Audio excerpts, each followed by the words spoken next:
Hi honeys, I'm just giving you a quick overview of my completed Yule altar, and I've just noticed that there is actually a shiny kind of like mirror image of the star from my little candle holder there, so that's really cool. So yeah, so basically I've got my black nautical stars here. These were a gift from Danny.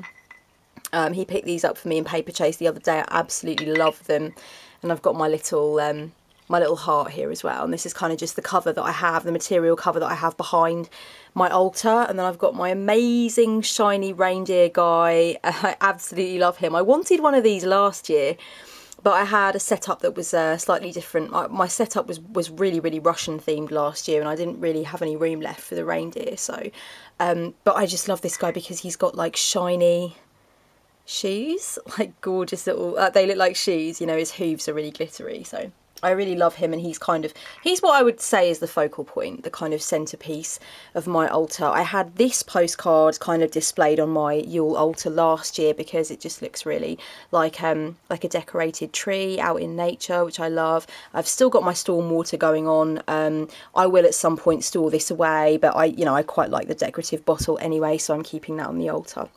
And then I've got my Crowned Goddess oil here, and my my protection rock, my bell, my little Santa, and my snowman. So you can see it's, I really don't keep a traditional kind of Wiccan setup with, representations of the four corners and stuff. I've never really done that. I've got my Russian dolls here and there and there. These are all from Russia, from Izmailova market in Russia. When I went over there, I picked up quite a lot of Russian dolls. I really like them. And I've got two champagne corks here. These are both from my 30th birthday, which was on the 14th of December. So I'm keeping them on there as a kind of representation of that kind of stage of my life, and moving into that stage of my life. I had a really fun day, so that was really cool. And I've got some stones here. I've got black tourmaline, two pieces of tiger's eye, my clear quartz, a larger piece of tourmaline. I love black tourmaline, I'm a huge fan. My snowflake obsidian, and then I've just got this little red heart here, which has been kind of a feature on my Yule altar or on Christmas trees for a while, for quite a few years now. It's kind of like a glass red heart. My prayer beads at the front, my rose quartz palm stones, and a couple of other little hearts here. Now this in the centre, this is a candle that I was gifted for Christmas and birthday by somebody, and I really love it because it's got a little kind of like guardian angel kind of thing on, a little Christmas angel, and this smells absolutely divine. It smells of like cinnamon and spices and apple and just all good kind of Christmassy stuff. So I'm looking forward to actually lighting that. I think I'll probably light it tomorrow during my morning meditation, because this altar has actually only been set up and completed for a few days now. And I've purchased these gold candles. I purchased these months ago for Yule. They will not be going on my altar, but they will be going kind of in a holder and maybe on my other reflection space, which I might show you closer to the time. So I have a really modest altar. It's just a small little space because I like to keep it in my actual bedroom, and I don't have a lot of space for the altar in my bedroom because my boyfriend also likes to keep the majority of his music set up in here, and I like to keep a dresser. I mean, I do have a space for my altar which could be really quite hefty, but I like my dresser there, I like my things there available to me when I need them. So, but I do have a little reflection space kind of on my dresser where I keep at the moment some images of the Virgin, the Mother Mary, and a candle kind of depicting Our Lady of Guadalupe. So I do kind of a little devotional every morning while I'm getting ready, or kind of I light the candle while I'm actually at my dresser, so I'm kind of in contemplation while I'm making myself up or sorting my hair out for the day or something like that. And then I also have a bedside table where I keep my statuette of Bast, and a couple of other things which I kind of rotate depending on what I want and what I feel is appropriate. So I have several reflection spaces. I also have some shelves in my room where I have kind of like my Buddha heads, and I have my nun dolls on there. I have my my Japanese waving cat, my just different bits and pieces from the Shinto tradition, and a couple of bits and pieces that kind of have personal significance for me or ancestral significance for me. And I've always got my my death head floating around somewhere as well, and other things. So really, you know, my whole bedroom is full of these little random reflection spaces which kind of help me to consistently kind of find my centre and think about my intentions and set my intentions. But this is really the place where I come every morning, and this is the Yule setup. So I hope it was fun for you to see this and check it out, and I'll probably pop this in a vlog at some point, I'm not sure when. But yeah, I love to see Yule setups, especially ones which are a little different from the norm. I'm feeling really, really, really festive. I'm going to say, I do. Let me just pop this down into the corner there. I am feeling really festive. I've got my green candles and my gold candles and everything ready. So I will set up another reflection space in the room at some point. But as I said, this is really where I come every morning to sit meditation, to go through my prayer beads, to set my intentions, etc. So I'm really glad that it's all finished and it's looking beautiful and grand, and I just can't wait to sit in front of this altar tomorrow and just and have my peaceful reflection time and light my candle. It's going to be lovely. Hi lovelies, I thought I'd make a quick update on, I haven't actually made a video of my tea collection before. People have asked me, but I've not actually done it before. I will endeavour to do that as part of one of my vloggy kind of videos. I'm going to update you on a few that I've purchased recently. I saw this one in Holland & Barrett the other day and I was really tempted, but I didn't buy it because actually I only went in there to pick up some more Aztec Choco Spice, which I know I rave about quite a lot. That's a yogi tea blend that I pretty much recommend to every single person, especially if they are a bit keen on chocolate or a bit too keen on chocolate and they want the taste of chocolate but without kind of the calorific content and the yucky sugar crash afterwards. I would say Choco Aztec Spice or Aztec Choco Spice, I can never remember which way round it is, but get your hands on that blend by Yogi Tea. I'll try and leave the link for it below if they are selling it online on the Yogi Tea website. But when I went in there to get my fix of chocolatey tea, I found this blend by Pucker, which is a heartwarming touch of organic rose, chamomile and lavender. And I just thought, well, that sounds like something that I need to own. But I didn't buy it for myself. And then today I was just like, I couldn't stop thinking about it. And I just think if you can't stop thinking about it, especially if it's a blend of tea, just go and buy it. And on the back, this is so cute. It says, love is all you need. And then it says, this is nature's gift of fair wildflowers that will love you every step of the way. A tender touch of rose fills your heart. The soft embrace of chamomile and lavender soothe your soul. It's true, love changes everything to love, which I think is really sweet. So I'll let you know how this goes. I might have this for my tea and tarot episode, which I need to film today, because I do film in advance quite a lot of the time. I don't always have time on a Saturday. I do often like to do readings on a Saturday in the daytime, so I don't often have time to actually film and upload tea and tarot on a Saturday, so I do film in advance quite a lot of the time. So I might crack this open and see what I think. I must say it's not a foregone conclusion, this one. I do occasionally buy teas because I'm kind of inspired by the blend. And I'm inspired by kind of the metaphysical combination, the harmony of the different energies that I feel would be kind of inherent within that blend. But it doesn't necessarily mean I'll like it. Like this sounds intensely flowery to me. So I'm not 100% sure whether or not I'll like it, but I'm excited to give it a go. I picked up some Heath and Heather, Echinacea and Cranberry. I'm really into Heath and Heather at the moment. I do normally favour Yogi Tea. I do have a couple of Pucker blends, but I've only sort of just discovered Heath and Heather. I purchased their pomegranate tea a while ago and it was really good. So I picked up their Echinacea and Cranberry. I did have an Echinacea and Cranberry blend last year when I had cold and flu. That was what I picked up, but it definitely wasn't Heath and Heather. I'm quite excited to give their blend a go and see you know, whether or not it infuses to kind of the strength that I like, because I do like cranberry tea very strong. I have never tried jasmine tea, and Eric Silvermoon posted on his Facebook page saying that he was having some jasmine tea and asking what people thought of it, and I thought to myself, as a tea connoisseur, it's kind of annoying for me that I can't answer that question. So I'm going to get me some jasmine and see what I think of it. So I'm not sure whether or not this is kind of a combination, or whether green tea, jasmine is a green tea, or if this is green tea and jasmine. But it says green tea jasmine by Heath and Heather, and it was buy one get one half price on this range. So I'm going to try this and see what I think of it. But yeah, I've never tried jasmine tea before, so I'm quite excited about that. Okay, I've totally saved the best till last. This is magical. This stuff is magical. I bought this for myself as a birthday present because I went shopping on my birthday, and of course I had to go and have a look at the teas. And this is the first blend that I've ever tried by Charbrew. what does that say? Fine, full tasting tea. Yeah, so I've never really tried Charbrew before, but they've started to stock it in Holland and Barrett, which is kind of like my favourite place for health foods and whole foods and teas and things. And this is pineapple and vanilla flavour, and it was like £3.70 for 15 biodegradable pyramid bags. So yeah, for 15, nearly £4 for only 15 bags. But like, I couldn't really help myself, to be honest. I could smell the infusion through the box, and I just thought, that smells so damn good, I just have to.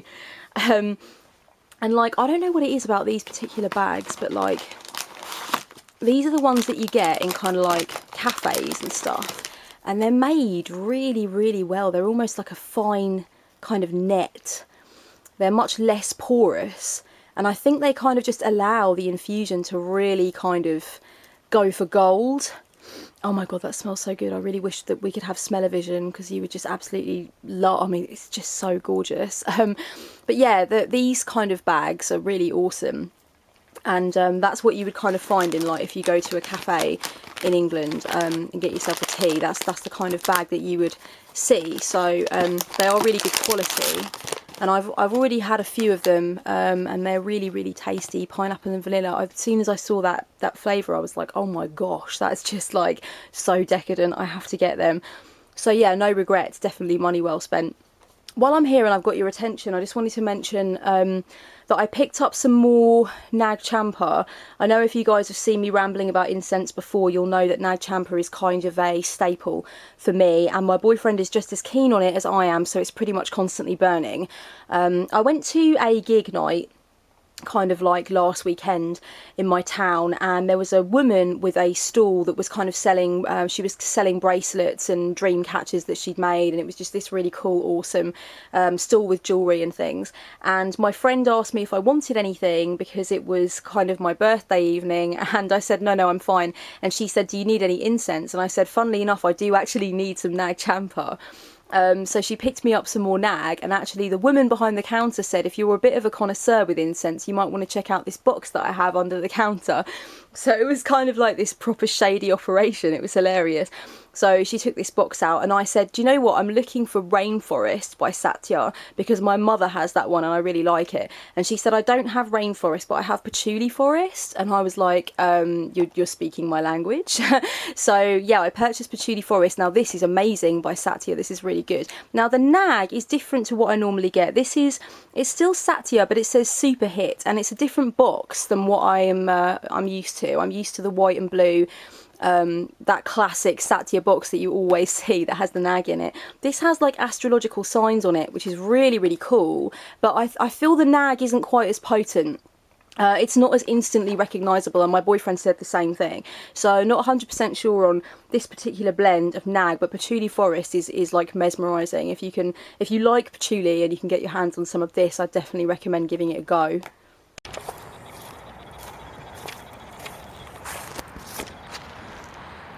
Look at this. This is awesome. I love these things. They're like reusable tumblers. They're made of a really hard, durable material, and you just basically pop your tea or coffee in there of a morning and get going on your little walk, and it's just basically like you've been to the coffee shop, except you haven't. You've done something really ecologically lovely and just made something in your kitchen and then taken it out in a lovely big tumbler. So yeah, I've got myself one of them. Good morning, darlings. It's the 29th of December today. I skipped all of the Yule stuff and the Christmas stuff and all of that. I kind of feel like I want to keep the vlogs reasonably on task in terms of their content. I don't want to get too personally into my family life and do that thing that vloggers do who actually have like vlogging channels which are about them. I mean, obviously, essentially, the Four Queens is about me. But I don't want it to be about all facets of me and all, you know, access all areas kind of thing, and I never did want that. So, you know, I will ramble about random stuff at times, and it is fun to do that, but I did want to kind of keep things on task. And I suppose rambling on about Christmas and showing you guys my Christmas isn't strictly on task because I don't celebrate Christmas, but I do in a cultural way. So I hope you guys had a lovely Christmas. I had a really nice Christmas. And to be honest with you, this year it's kind of been about in a small way, it's been about getting Christmas out of the way. Like, I don't know about you guys, but for me, the 2015 energies are coming for me thick and fast, and they are off the fucking hook. I have never felt anything like this. I really don't think I have felt anything like this in my adult life. I am so excited. I feel so invigorated. I feel so energized. Like, something is coming, and it's coming like a gravy train with biscuit wheels. I feel like this great big egg full of miracles is just going to crack right open all over me, and I literally can't wait. And I'm headed towards it, like, feeling like I'm on fire. I just feel like the Knight of Wands right now, and I can't shake that feeling, and who would want to shake that feeling? Like, it's just perfect. So for me, it's kind of been about getting these things out of the way a little bit, like not wishing the time away, because it has been nice to see some people, and I spent a lot more of my Christmas this year with friends than I would have done normally. Like, I saw friends on Christmas Day rather than family, which is unusual for me. So I kind of flipped it. So we saw family before and after Christmas, and then we actually saw friends on Christmas Day, which was wild. It was like lots of fun.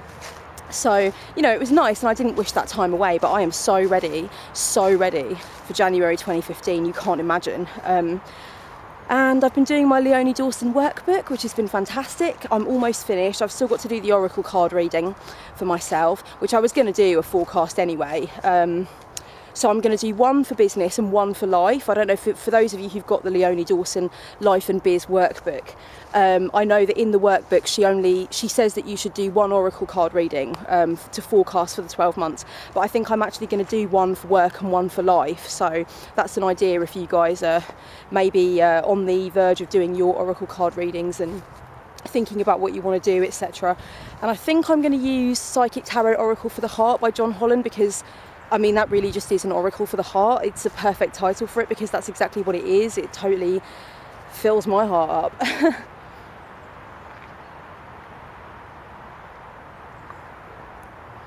Oh, that is bloody gorgeous. Twinings Lapsang, do yourself a favour. Absolutely stunning. There's loads of people walking today. I guess it's because it's that weird time between Christmas and New Year when a lot of people take time off to be with their families. So there's like people just wandering everywhere with dogs and relatives, and I'm just here talking to myself. But this is normally a really secluded area, but not today apparently. I did charge my battery up before I came out, but sadly, even though I did, there's only one bar. So I don't know if maybe I hadn't slotted the battery into the pack properly or what, but I don't know how long I'm going to be able to talk for. I thought maybe what I would do is talk a little bit about my plans for the Four Queens, because I know last year I spoke predominantly about my plans for what I was going to be studying. And some of that went really well, guys, and some of it went not so well. You know, Thoth didn't really get done because I went on this Kabbalah trip, and I'm still on that trip right now. But I mean, it's fascinating. I was about to say Jewish mysticism is fascinating, but I'm quickly learning that you shouldn't call it Jewish mysticism. That's a faux pas. So we're learning. I'm learning from the best of the Jewish best about exactly what Kabbalah is and is not. The study of Islam went really, really well. I kind of got a little bit sidetracked with Sufism, because I'm just fascinated by Sufis. I mean, the whole bit is just so enticing to me. But I manifested a few months ago a new friend who is a Shia Muslim and is very, very keen to help me to understand, you know, the differences between Sunni and Shia and the finer points of what she believes. She's very devout, and her son is too, and she's just amazing. She's a barrel of laughs, and she kind of makes it a point of like making friends that are from different parts of the spiritual community. Like, she loves to talk to Christians and she loves talking to Hindus, and so she's just totally my bag. And I met her a few months ago, and we're going to hook up in the new year, and she's going to help me a lot more with the Quran and kind of leaping beyond the Quran and stuff like that. So that's been really awesome. And she wants to do a little cultural exchange and know more about paganism and where I kind of sit on the spectrum of things, so that's cool. I can't remember what else I said I was going to be studying, but I did most of it. Spanish didn't go so well, I'll be honest. I kind of went off track with that, but it was only because I realised, like, this sounds like such an excuse, but I'm losing my second language. My second language is Russian, and I'm losing it. Like I've just gone rusty. I used to be so good. I used to dream in Russian, you know, and because I don't live there anymore, and I'm not reading papers and radio and stuff anymore, and I'm not keeping myself actively involved in it, and I don't know anyone who speaks Russian, you know, that I can talk to on a regular basis, etc., etc. It's all gone a little bit rusty, and it's going increasingly more rusty, to the point where now I get sad sometimes when I hear Russian or when I read Cyrillic, because I don't always understand what it means, and that to me is actually quite upsetting, considering how proficient I used to be. So I decided to go back to refreshing myself on Russian a little bit, and just putting Spanish to one side for now, and then I'm going to run them consecutively with each other side by side, because Danny wants to learn both Spanish and Russian. I mean, Danny is just like thirsty for Russian. Since he's been with me, that's 3 years in February he's been with me, he's really like picked up quite a lot of Russian, because I use it in ordinary conversation. Like I won't say, do you want some tea? I'll ask in Russian, do you want some tea or whatever. So, because I just love to have little flourishes of it in my language. I really enjoy that. I mean, it's a beautiful language. That's why one of the many reasons that I started to learn it, because it's just absolutely stunning. And when I was younger and I first heard it, and I first started seeing pictures of Russia, I was like, break me off a piece of that. I want that in my life. What's that all about? Like, I must learn about this big, crazy land. So that's why it all started, and so I can completely understand why he so wants to learn it too. Although their domestic policy and foreign policy and human rights record at the moment is making them decidedly unsexy, but that's besides the point. Like, there's a lot of beautiful, beautiful things about that crazy strip of land, like there is about every land, right? So yeah, that I kind of got sidetracked in that sense. I'm tempted to sit down, but my back is telling me no, keep going. I was quite tempted actually not to come out at all today, because there's so much frost, and I get like a little alarmed by frost, because I have a herniated disc in the bottom of my back, and falling over is just not really the one for me. But you can't let fear, you know, grip you. Fear is the mind killer, for anybody who's read June. Fear is the mind killer. You got to keep going. But look how much frost there is.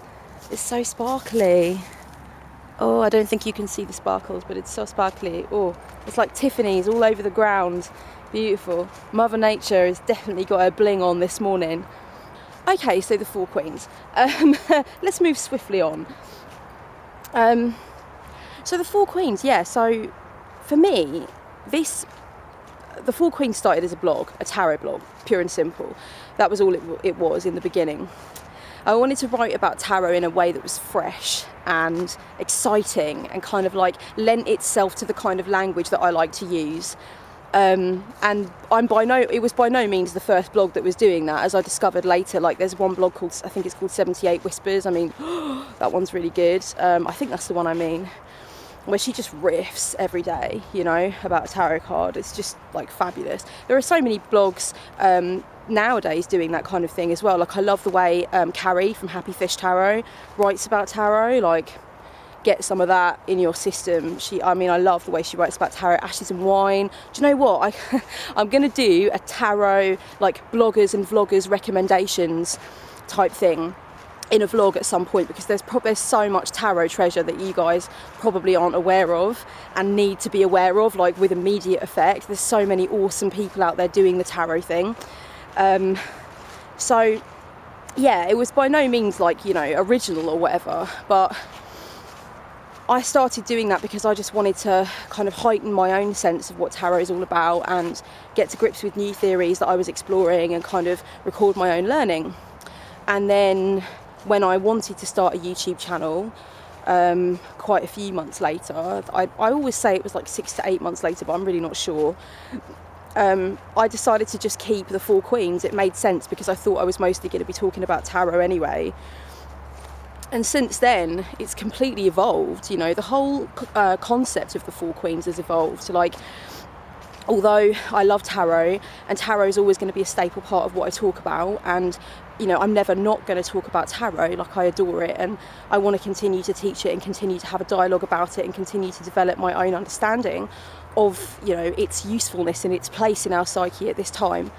I also started to realise that the Four Queens, you know, the original decision to name the blog The Four Queens came along because I've always felt as though the four queens were four parts of me. I think of them as like the four chambers of the psychic heart, if you will. And I always felt as though I needed to embrace the four queens within me and understand what those four archetypes were all about and ensure that they could work in harmony with one another before I could really feel whole and feel comfortable and feel like, you know, life was going my way.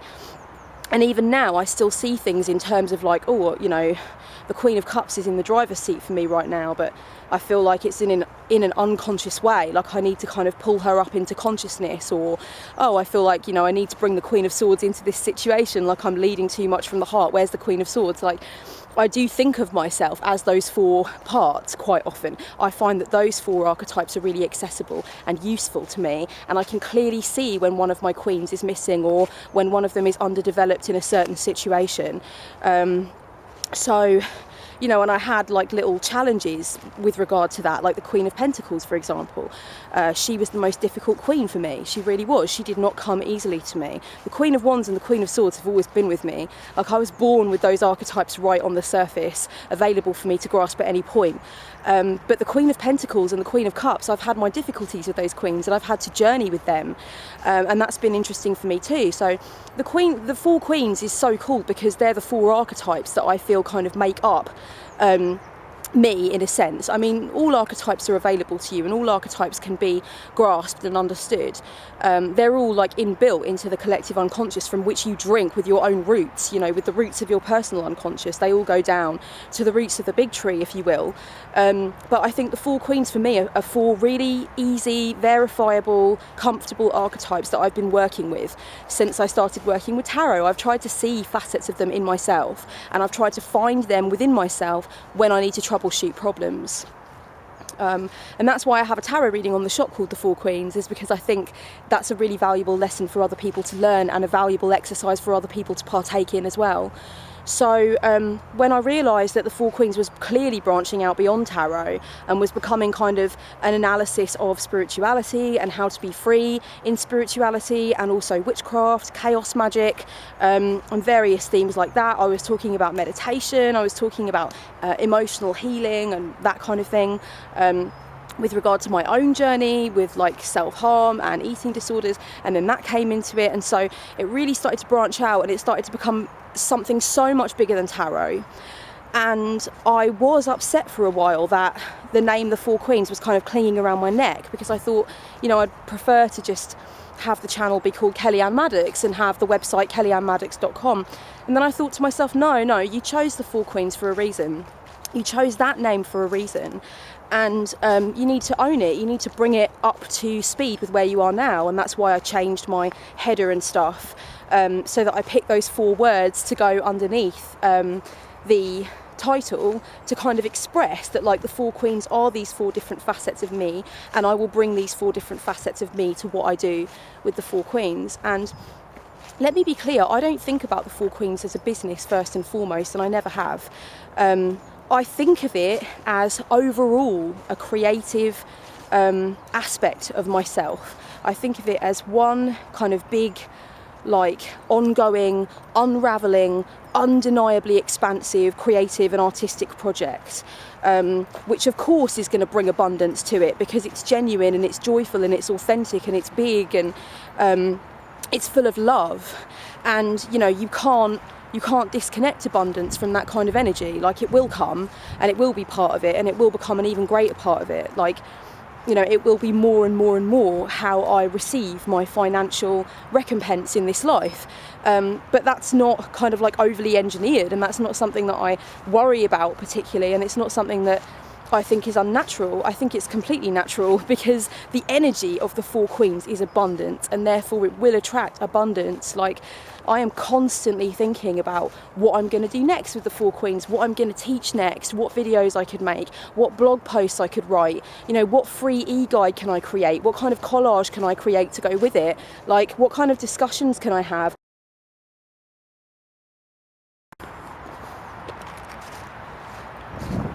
Okay, it's day 2. I'm taking you on another walk to finish what I started yesterday. Okay, so yesterday I finished up talking about abundance and how the Four Queens generates abundance because that's the attitude that I bring to it and the energy that I bring to it. Which is true. However, a caveat, if I may, I don't really work, you know, kind of overtly with the law of attraction or anything like that. I understand the law of attraction and the law of resonance and things of that nature. I'm not sure if that ditch is filled with frost or whatever, so I'm going to come around here. I understand all of that, but that's not really kind of my main paradigm. I'm sort of more inclined to think like this. If the universe throws me what I perceive to be a shit sandwich, I will never ever think to myself, what did I do to manifest this shit sandwich? Like, you know, what did I do that was out of alignment with the energy that I wanted to receive? I'm more inclined to think that the universe is creating too, and that sometimes my creation and the creation of the universe aren't necessarily in alignment with each other. So I think in terms of co-creation with the universe, like I accept what's happened. I certainly look for the lesson. I don't like to say that there's a reason for everything. I like to say that there's a lesson in everything. And so that shit sandwich is providing me with something very important. And I see it as part of my sacred duty to kind of unravel what that shit sandwich is trying to give to me, or could potentially give to me. And then I also think about how I want to respond. My response is my part of the co-creation. So the other part of the creation. So the universe makes up this shit sandwich with a bit of Branston pickle or whatever and sends it on over to me, and then my part of the creative process is to decide upon how to respond, and part of that response is to find the inherent lesson, and the other part is to decide where do I go from here.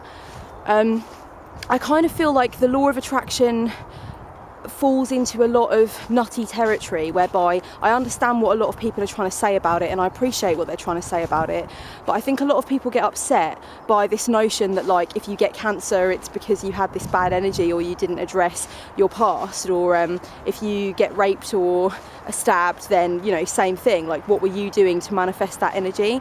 And I can understand why a lot of the law of attraction talk kind of smacks of that victim blaming mentality.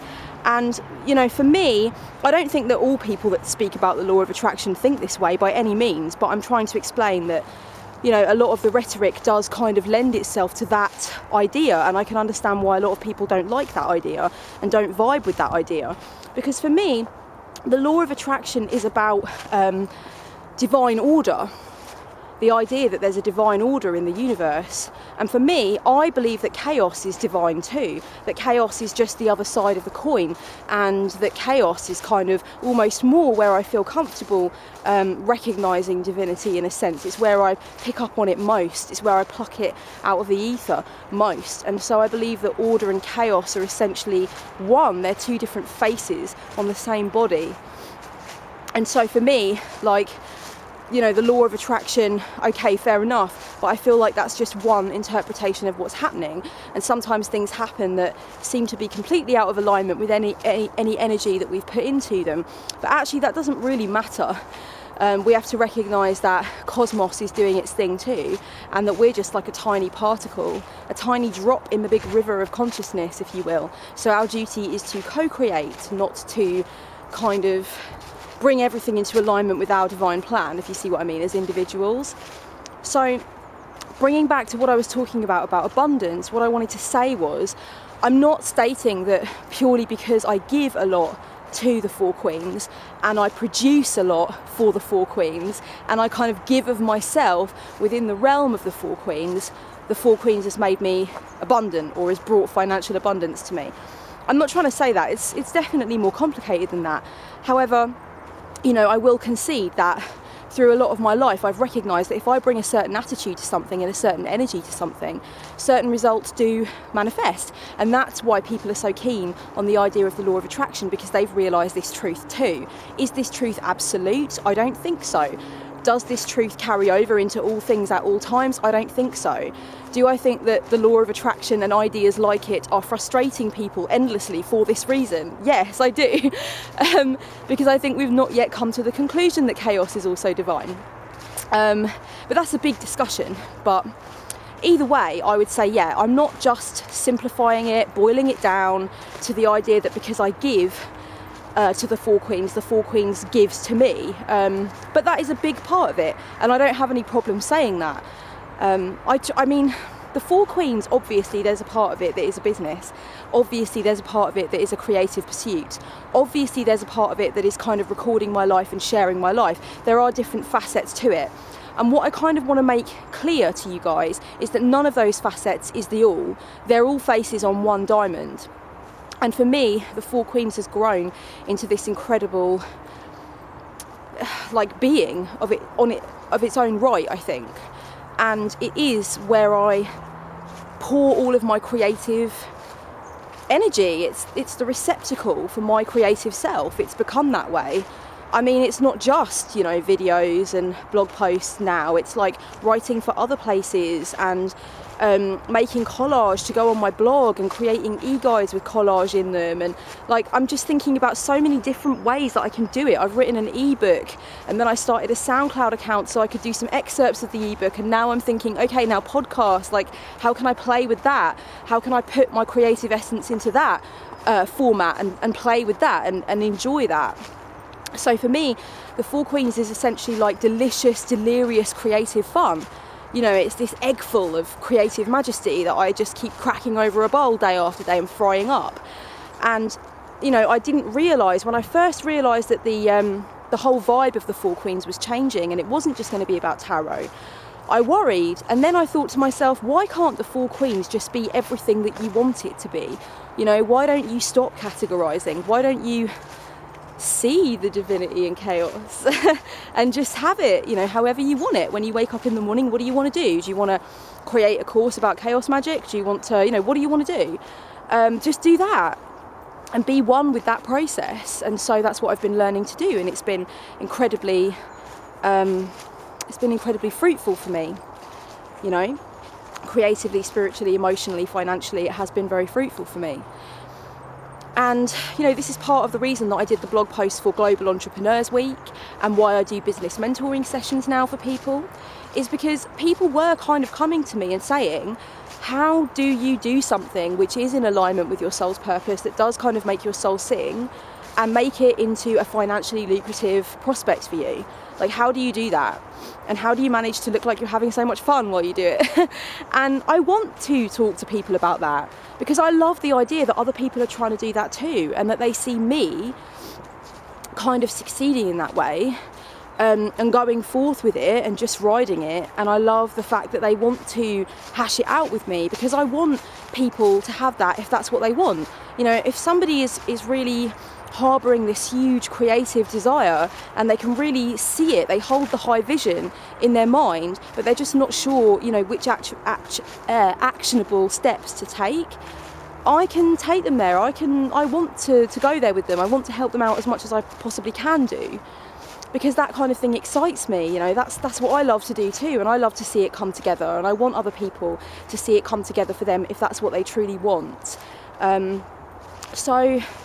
So yeah, like, that's kind of where I was going yesterday, I suppose. And for 2015, I feel like the Four Queens, everything that I'm doing with it creatively and spiritually, and the way that it's teaching me as I go along, the project is teaching me what I need to know, and it's guiding me intuitively to where I need to be. It is like a sat nav, and I allow it to call to me, because it is a part of me. It's not like this separate entity, obviously, that has control over me and tells me what to do. But in a sense, it is kind of like that. Like, we talk about the inner voice. So we talk about the inner voice and to listen to the inner voice, and how do you kind of listen to the inner voice and make it into a part of your decision making and problem solving and troubleshooting and all that good jazz. And we talk about it as though it's a separate part of us, as though it's a separate entity, knowing, of course, full well that it's not. It's a part of us, but it's that part of us that's unencumbered by those kind of ego-based fears and ego-based defences. It's that part of us that's more in alignment with, like, the core of who we are, when everything is stripped back, when everything is just bare and there are no considerations from ego. Considerations like, well, what will it look like if I do that? How will people feel about me if I do that? Is that in alignment with my identity as I see it? Does that project the right image? All that ego stuff.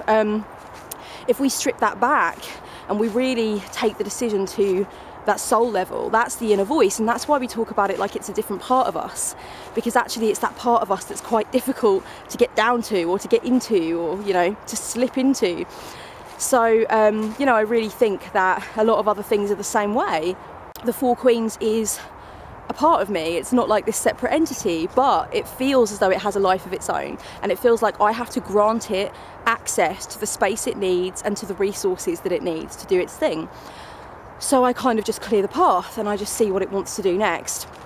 And in 2015, I think that I really, really want to move into more one-on-one teaching and creating the resources to do that. I would love to teach shadow work on a more one-on-one kind of level.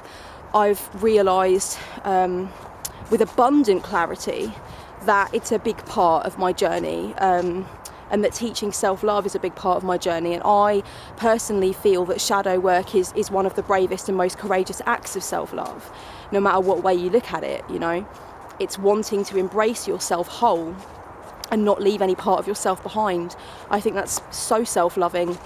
And I also would love to teach more about magic and witchcraft, specifically chaos magic. And that was an interesting thing for me with regard to what I was saying about the Four Queens being its own thing and not necessarily always being in alignment with what my ego wants or what my ego thinks is the best idea.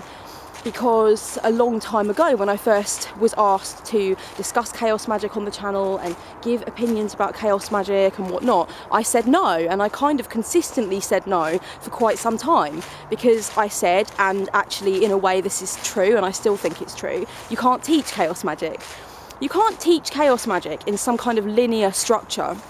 So like, okay, we begin here and these are the principles, and then we go on to how you set up your altar and how you do this, and you know, this is how you, like, you know, there isn't a structure like that. That's the whole point of it. It's an anti-system.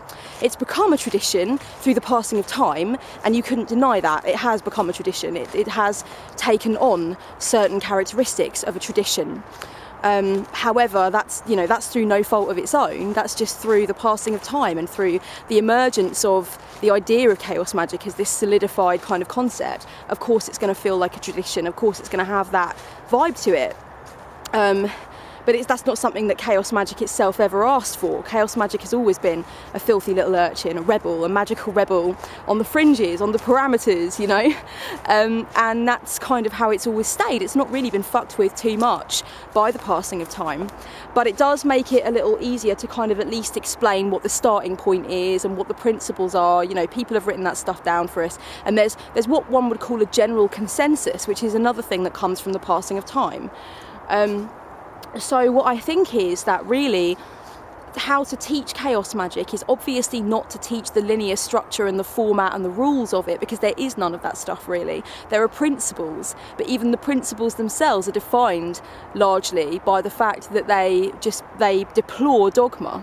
So really even the principles are just another way of saying, do your own thing, be your own person, keep on, get on your own gravy train, don't follow anybody else. So even the principles themselves are like anti-principles. And if you don't know the 6 principles of chaos magic, I'll link the video for you below and you can watch my garbled explanation. So yeah, like, what I've realised is that teaching chaos magic is not really about, obviously, teaching the linear format. It's really about inspiration. I think once you've explained to people that chaos magic is exactly what it says on the tin, it's chaos magic, it's an anti-system, there is no structure, there is no order, the whole thing is based on the notion of just going where you want to go, finding what works, mishmashing things together, playing with syncretism, taking syncretism to the next level. If you've explained that to people and they still want you to instruct them and guide them and show them, then what I really think they're probably reaching out for is inspiration. I think that's what it is.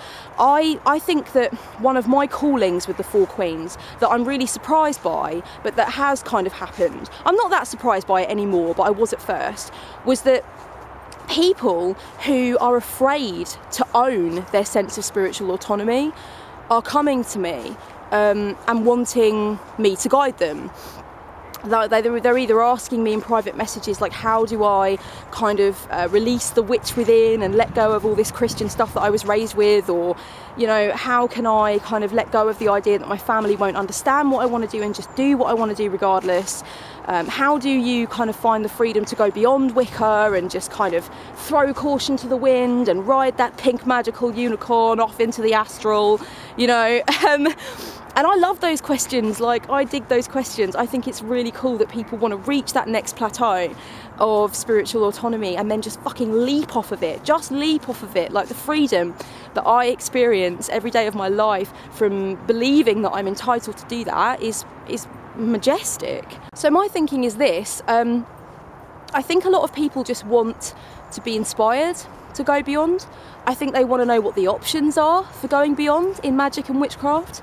I think that they want a toolbox, some kind of ready-made toolkit that can start them off on the journey of becoming an empowered and autonomous witch who really rides the astral and goes for it, and doesn't feel hemmed in by, you know, call the corners and put the athame into the cup. Not that there's anything wrong with that, but I think a lot of people are stuck in that, and it's making them feel, you know, like drudges, magical drudges. So I think people want a toolkit. I think people want inspiration. I think people want to feel safe. They want to know it's okay to go beyond. And this is another form of people just needing that boost into spiritual autonomy. So for a lot of people, they've been raised in a fundamentalist Christian household, and or alternatively, you know, to a lesser extent, but it sometimes can happen, a very militant atheist household, and are now realising that they're, like, you know, witches or spiritual practitioners of some kind, and feel restricted in that sense, in the sense that they had parents who believed themselves to be atheist and rational. You know, as though those two things have to go together. You know, I'm pretty rational, but I'm certainly no atheist.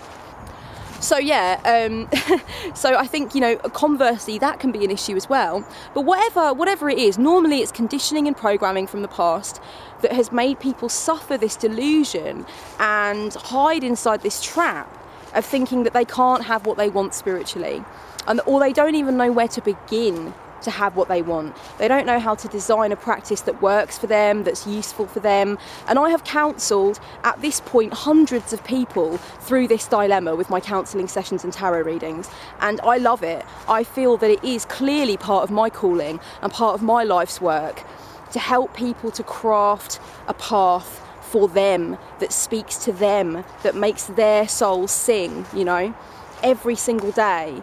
Just going to the altar and knowing, like, this is who I was born to be, this is what I was born to do. I want people to get into that state. I want people to have that gift. And I think when it comes to chaos magic, or just people wanting to further the discussion about magic and what's possible with magic, I think really what people are looking for is just inspiration and new ideas. And I have a lot of ideas, you know, I have a lot of ideas that I've invented myself. I have a lot of ideas that I've ripped off of other people and mishmashed together. I've read a lot of things that I can teach that a lot of other people have written, obviously not from my perspective. It will be like, I read this idea by so-and-so. But I've come up with a lot of my own stuff, and I've used that stuff, and it has worked. And I have sort of been a bit of a baker and recipe maker, you know, as every good chaot should. They should smash things together and see what comes out. And I've been doing that for quite a while now. And I think if people are really reaching out for inspiration, then that's something that I can give. And if people really want a toolkit of stuff that they can then go on and play with, then I can give that. And if people want the basics, i.e. the principles, and certain other bits and pieces like that, there's not a lot to it, because chaos magic isn't about order, it's about chaos, people. Did you get the memo? But there's a few bits like that, like the principles of chaos magic, belief as a tool, paradigm shifting, role playing and mindscaping, that kind of stuff. So I can teach that. I can teach that basic stuff, which is really just the very bare bones of the toolkit. So I'm going to do that, and you know, I'm going to do, sorry, I've got a bloody spider's web on my camera again. I'm going to do some more free resources, some more videos, so we're all on the same page. I'm going to talk about servitors and egregores. I'm going to talk about sigils, a few bits and pieces that are kind of, you know, basic, but not in a like, oh my god, that's so basic kind of way. I'm talking about just basic stuff, so we're all singing from the same hymn sheet. And then I'm going to start offering courses, I think, in this stuff. I'm already considering creating the resources for it. I'm writing notes about what kind of videos I'd need to do, and they'll all be sent. And we'll have a discussion group potentially and one-on-one sessions, and I am just so excited to get started with this. And I want to do the exact same thing, the exact same format, but with shadow work. Now, the shadow work course that I'm developing has come further in some respects than the Chaos Magic course, in terms of it's much more outlined in my mind, and I've already started writing something for it. And that course is also going to draw from, obviously, a lot of ideas that I've read from Robert A. Johnson, obviously Carl Jung himself, Debbie Ford, Connie Zweig, all these people's Zweig. But it's really what it's going to do is it's going to draw on my own techniques of what I like to call shadow mapping and how I do it. Now, I'm not going to go into the ins and outs of actually energetic shadow mapping, which is a method that I've created for shamanically mapping somebody else's shadow and retrieving information for them about their shadow. But I am going to talk about how one might be able to map their own shadow using at least 10 different systems. Because what I really think about shadow work is that the main thing that people want, the main thing that people are confused by, is where to begin and where to go next. The shadow is a complex terrain, you know, and it's really fiddly, and it goes all down all these different routes, and you know, it gets kind of crazy. And I think one of the main ways in which people struggle once they've gotten themselves over that initial hurdle of, do I really want to do this? You know, am I emotionally committed to this? Once they've gotten over that and they realise that they truly are, I think the next thing is just having some kind of plan, some kind of structure which is helpful, not meant to enslave, not meant to restrict, but just simply helpful. And I have ideas about different ways of doing it, different kind of holistic, all-encompassing systems that one could use to map the shadow quite comfortably, and to kind of urge them to go into different parts of the shadowscape that they may not yet have entered. And so really it's just they're prompting devices in a sense. And so there's going to be a lot of that, as well as obviously a lot of background about, a little background about what the shadow is. I'm going to assume if you're paying for a course you kind of already understand what the shadowscape is. But, you know, my ideas about shadow work, these different ways of doing it, practical stuff you can really get your teeth into, and then one-on-one sessions from that point, and hopefully group work as well, maybe, I don't know. Shadow work's very personal, so it's not like a bunch of wild magical beings getting together and just hashing it out. You know, shadow work is quite personal, so I'll have to think about whether or not the group part of it is quite so relevant for shadow work. But certainly I would love to have one-on-one sessions with people who are using my techniques and actually help them to sharpen the way they're using the techniques and crystallize their intentions with the techniques, you know. So this is all going to be happening. And the third and final thing that's coming, I think, is obviously there's going to be a lot more blogging and a lot more video making.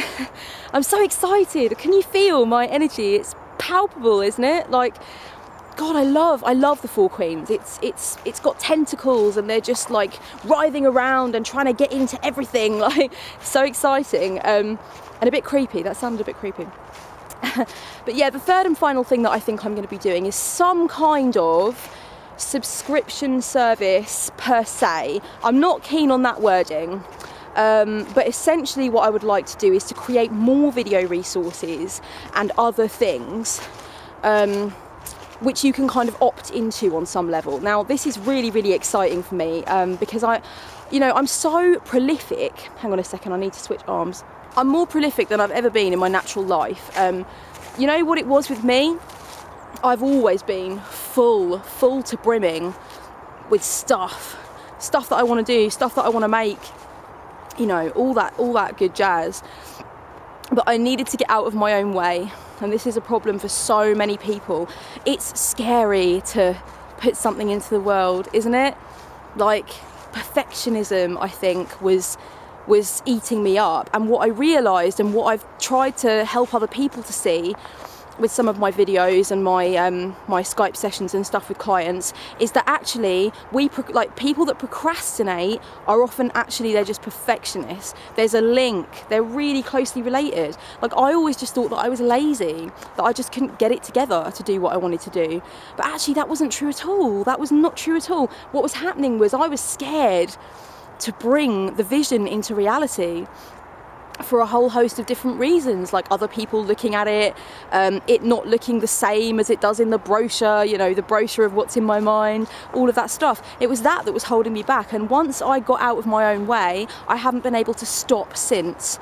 And so what I wanted to say was I'm quite prolific, really quite prolific, and I would like another channel for some of these insights to go into, particularly stuff that I'm playing with regarding certain aspects of self-development and success, and defining success on your terms and then moving towards it and all that kind of good stuff. So there's a certain sort of set of ideas that I kind of never really sort of stop producing content for, and I want that content to go somewhere, and I want that content to kind of be its own animal.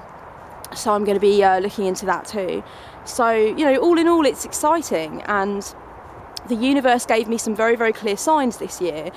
Some of them were extremely irritating, actually, and it took me a while to get on board with them, but signs that I need to keep going with this, and that I need to make it into everything that I want it to be. And, you know, I'm not saying that I wanted to jump ship with it at any point, but there were kind of other avenues that I felt I should go down, for practical reasons, for responsible reasons, like, you know, just spending more of my time doing certain things in order to produce more security or stability in certain areas. I'm not going to go into the ins and outs of it because it's my personal life, but the universe said no every single time I took energy, creative energy or physical energy away from the Four Queens and tried to like posit it somewhere else, through some sense of duty or responsibility or whatever. The universe was just like, no, fuck you, sit down, do this is what you want to do, this is what's in your heart, and you've only got so long, honey bunny.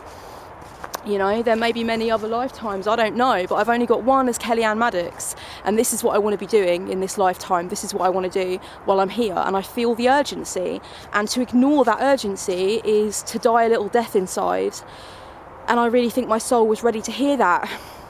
So I've heard that, and there's some of my plans for what's going to be coming up. And I'm just so excited. Oh, by the way, as well, I'm going to teach some more tarot stuff. I want to do this little project that I've been thinking about doing, where I give you guys like 3 key words for each card and talk you through each of those words a little bit, kind of offering you 3 different ways to look at the card, or 3 different kind of concepts that you can grasp for each card when you pick it up and turn it over. And I've also been developing a method with tarot. This method I'm really excited about it. I'm so excited, oh gosh. But I haven't quite gotten it together yet. I was going to teach it a month or 2 ago when I started doing those videos about the court cards and stuff, but I decided to hold off because it's not quite cemented. But there is a method, I have developed it. It is to help you either read tarot for yourself more efficiently or read tarot for others in a more helpful way. It does combine some techniques from psychology, and it is, to all intents and purposes, a kind of fresh way of looking at reading tarot from a counselling perspective. And I'm going to be putting out some kind of resource that will explain, that you can just download for free, to explain kind of the bare bones of it, the outline of it, and then I might do 1 or 2 videos teaching you guys how to do it. So I'm quite excited about putting that little thing out into the world. So I'll do that at some point, but yeah, it's top secret because I'm not done with it yet. I haven't cemented the idea yet, but I'm hugely excited about that, and I really hope that you guys have a really prolific and creative and abundant 2015 too. You know, no matter where you are on the journey, if you've decided what you want to do yet and you're gung-ho for it, or if you're really unsure and you're kind of looking at me thinking I'm a bit crazy, I just want you to know that, you know, you have so much power within you. It's unlimited, it's endless, it's red hot, it's on fire, it wants to be let go, it wants to tear across the forest, you know, like a crazy beast. Like, let it do that. Get out of its way. Stop chaining it up. Get out of its way. Stand aside and just let it do what it wants to do. And magic will happen. Much love. Blessed be.